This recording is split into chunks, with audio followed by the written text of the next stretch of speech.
আমি গুনাহগার, তোমার রহমতের দরজায় দুখানা হাত তুলেছি আল্লাহ। হাসরের ময়দানে জব্বার আর কাহার নামে রূপ নিয়ে তুমি যখন বিচার শুরু করবে, তোমার সামনে দাঁড়ায়া সমস্ত নবীরা নফসি নফসি বলে কানতে থাকবে।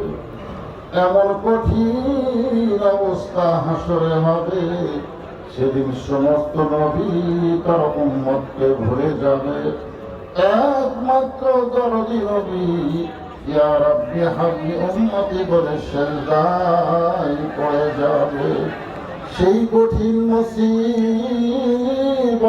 সময় আজকের এই মাহফিলকে ওসিলা করে আমাদের সবাইকে রাসূলের উম্মতের কাতারে আল্লাহ কবুল করে নিও।